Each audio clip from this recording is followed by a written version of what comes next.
Hello fellow travelers, welcome back to another episode of Nomad Travel Adventures. Simon here, and I am so excited to tell you that I am going to be taking you through one of the cities with the most culture, history, and holiday spirit.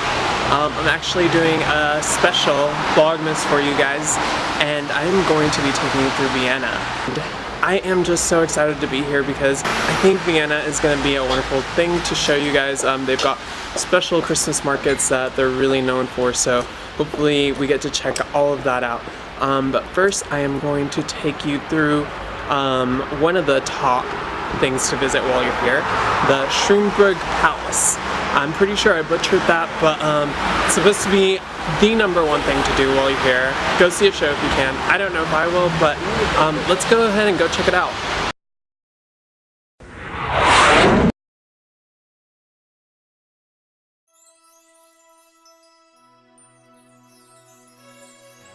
"'Twas my day in Vienna, when all through the city, not a street remained snowless, not even a house." Okay, let's cut to the chase. The holidays are right around the corner, and Vienna is a great reminder. There's a very classic and elegant feel to this city that takes me back to stories like A Tale of Two Cities or maybe even A Christmas Carol. Anyways, I took the subway and bought a 72-hour pass. It was only 17 euros and probably the best way to get around. I've also read that the hop-on, hop-off bus tour is a good way, but I wanted to be able to get to all parts of the city, not just the touristy areas. The first place I decided to visit was Schönbrunn Palace, which according to online reviewers is also a great place to see a show. You can get tickets online which include a tour and a show for just 45 euros. My time was limited, so a show wasn't going to be part of my itinerary.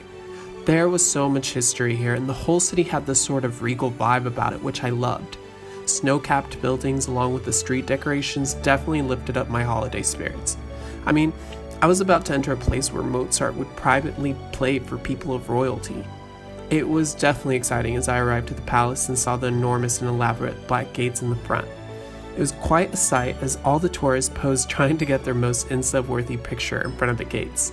The palace was huge. I can't really remember, but I've read somewhere that it has over 500 rooms or something like that. It might as well have been a hotel. There were choices on which tour you wanted to take, but I went for the most basic. 30 minutes was plenty to keep me focused and intrigued, and that was the best choice for just 14 euros and 50 cents. After quickly buying my ticket, I headed inside.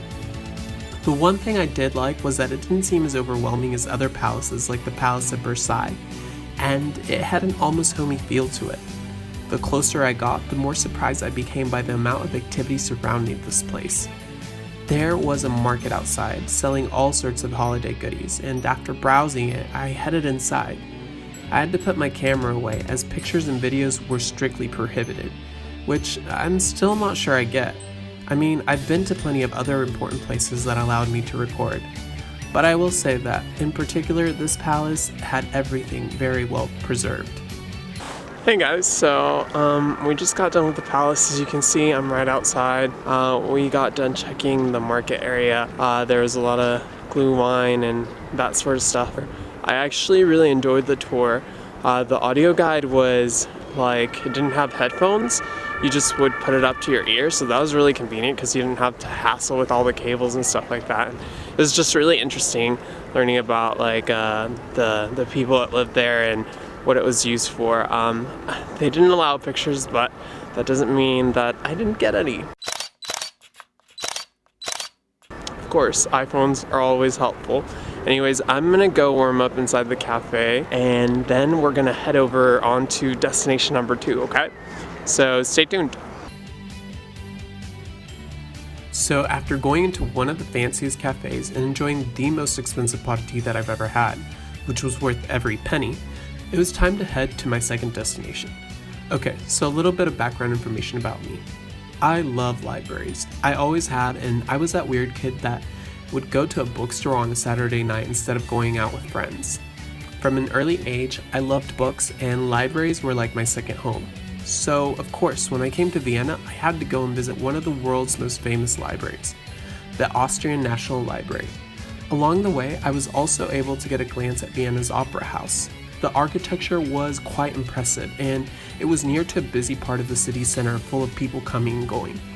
Of course, I only saw the outside, and I can't even begin to imagine what it looks like on the inside, but I've heard it's pretty cool, so if you get a chance to check it out, let me know.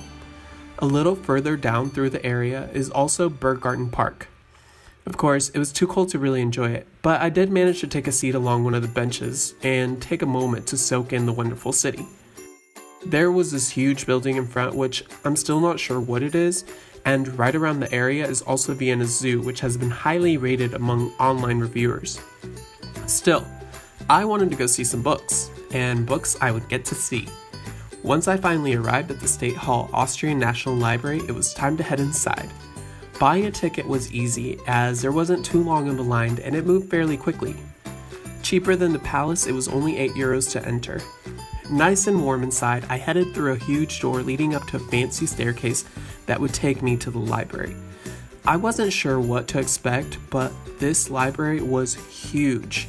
Displays surrounded the place with information about the history and the important elements of the books in the library. Have you ever seen Beauty and the Beast? Well, this library reminded me of the one that the Beast surprises Belle with inside of the castle. Seriously though, I couldn't believe the insane amount of history and cultural influence these books possessed. For a second, I had to stop and just simply admire the vastness of this hidden gem. There was such a sense of calm here even as tourists came and went. And then I got that feeling again. I felt like I was home.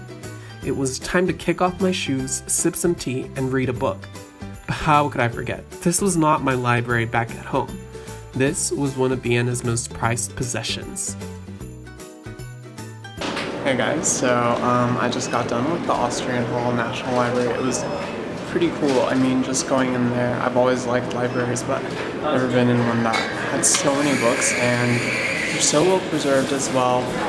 I almost felt like it should have been like a secret library or something like that. In true Vlogmas nature, I did come to Starbucks to kind of warm up. It's been really cold outside lately, so that's not a problem, but I did come to Starbucks and I got the gingerbread latte, which smells delicious. So anyways, I'm gonna drink this up, and then you will have to just wait and see what place number 3 is, so stay tuned.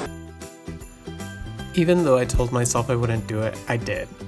I stopped at Starbucks to warm up with a gingerbread latte, but I still needed to explore more. So off I went back into the streets of the city, where I started to see the holiday spirit shining a little brighter. I had stepped into a part of the city where the holiday decorations were a little more abundant and the cheery crowds were gathered around.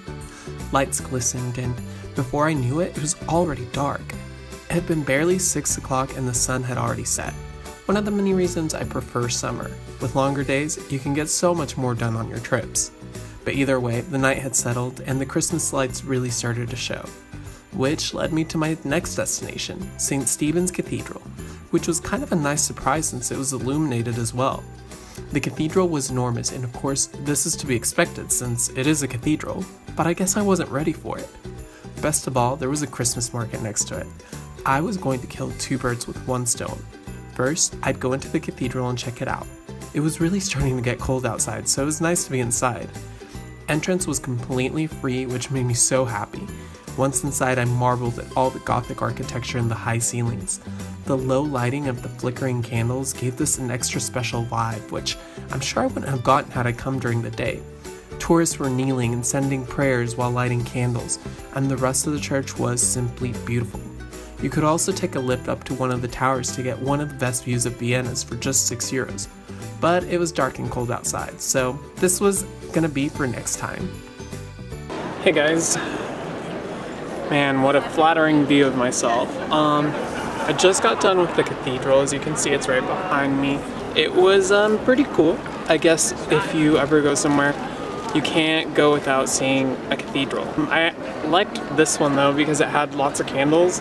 I know that sounds really dumb, but it just gave it like this ambience that I hadn't seen in other cathedrals, so I actually really appreciated it. I didn't go up to the tower. You can go up there, I think it's €6, and then it's supposed to have this awesome view. So I guess what I would suggest is if you want to get an awesome view of the city, you can go up there, and it's, I think, €6. But yeah, I don't want to really go up there now. It's really cold anyway. I am going to end today by doing one of the things that you have to do if you're ever here during winter, which is go to a Christmas market. Luckily, there's one right next to the cathedral, so let's go check it out.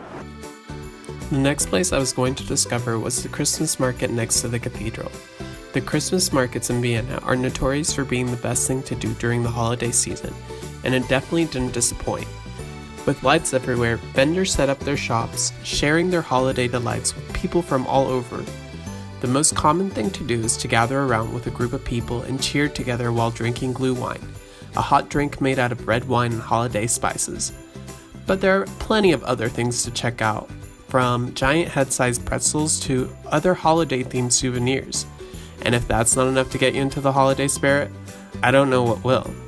I knew there wouldn't be enough glühwein though to keep me from freezing, and after a little more exploring, it was my time to go. I had to get plenty of rest, as tomorrow there would be lots more to come. Alright, fellow travelers, we just got done with the Christmas market. Lots of good things out there. I was gonna get some glühwein, but it is so cold. I have to go inside somewhere to warm up because even the glühwein was not gonna warm me up enough. But anyways, I'm just gonna end the video here for today. Do watch out for the second day of my trip here in Vienna. I hope you guys enjoyed it. It was an awesome day today. Hopefully there's more to come. If you haven't already done so, do subscribe to my channel. I've got lots more videos coming up. Also be on the lookout for my food video here in Vienna, which I will be releasing that soon. Anyways, thanks again guys. You're awesome. This is Simon, I'm signing out. See ya! Like my videos? Subscribe for more.